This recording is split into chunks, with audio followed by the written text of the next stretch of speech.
పట్టువదలని విక్రమార్కుడు చెట్టు దగ్గరికి తిరిగి వెళ్ళి చెట్టుపై నుంచి శవాన్ని దించి భుజాన వేసుకుని ఎప్పట్లాగే మౌనంగా శ్మశానం వైపు నడవడం మొదలుపెట్టాడు. అప్పుడు శవంలోని బేతాళుడు, రాజా, నీ కోరిక సులభంగా నెరవేరకపోవడానికి కారణం నీకు మానవాతీత శక్తులు లేకపోవడమే అనుకుంటే అది తప్పు. అతీత శక్తులతో కోరిక నెరవేరదని చెప్పడానికి నీకు మైత్రేయుడు కథ చెప్తాను విను అంటూ ఇలా చెప్పసాగాడు. కథలోకి వెళ్లే ముందు కంటెంట్ నచ్చినట్టయితే లైక్, షేర్ అండ్ కామెంట్ చేయడానికి ట్రై చేయండి. ఇప్పటి వరకు మన ఛానల్ని సబ్స్క్రైబ్ చేసుకోకపోతే తప్పకుండా సబ్స్క్రైబ్ చేసుకోండి. Thank you for your support. ఇంకెందుకు ఆలస్యం, వెంటనే కథలోకి వెళ్ళిపోదాం. ఉజ్జయిని పట్టణాన్ని సుధీరుడు అనే రాజు పరిపాలిస్తున్న కాలంలో అతని కొలువులో వీరదాసు అనే గొప్ప శిల్పి ఉండేవాడు. అతనికి మైత్రేయుడు అనే ఒక తమ్ముడు ఉండేవాడు. ఈ మైత్రేయుడు హిమాలయాల్లో చాలా కాలం తిరిగి చాలామంది సిద్ధులకు సేవ చేసి ఒక అద్భుతమైన శక్తి సంపాదించుకుని వచ్చాడు. అతను సంపాదించిన గొప్ప శక్తి ఏమిటంటే బొమ్మలకు ప్రాణం పోయడం.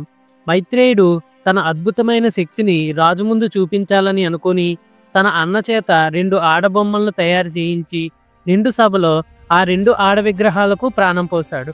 అది చూసి రాజులతో పాటు సభలో వారంతా ఆశ్చర్యపోయారు. సుధీర మహారాజు మైత్రేయుడిని చాలా మెచ్చుకుని అతన్ని తన కొలువులో ఉండిపోమని కోరాడు. మైత్రేయుడు అందుకు ఒప్పుకున్నాడు.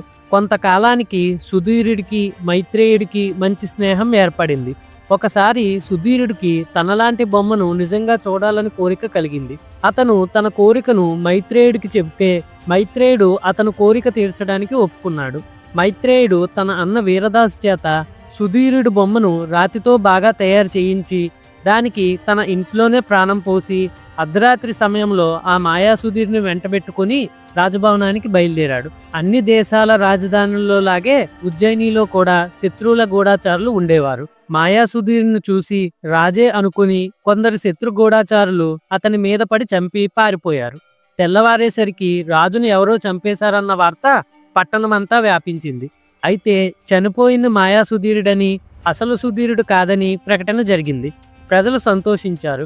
కానీ రాజ్యంలోని కొందరు ఆ సంఘటనను అలా వదిలిపెట్టలేదు. చనిపోయింది రాజేనని, రాజులాగా ఉంటుంది మాయాసుధీరుడని, ఆ మాయాసుధీరుడిని అడ్డుపెట్టుకుని మైత్రేయుడే రాజ్యం పాలిస్తున్నాడని ద్రోహులు పుకార్లు పుట్టించారు. రాజుకు మైత్రేయుడికి ఉన్న మంచి స్నేహం వల్ల ప్రజలకు నమ్మదగినదిగా కనిపించింది.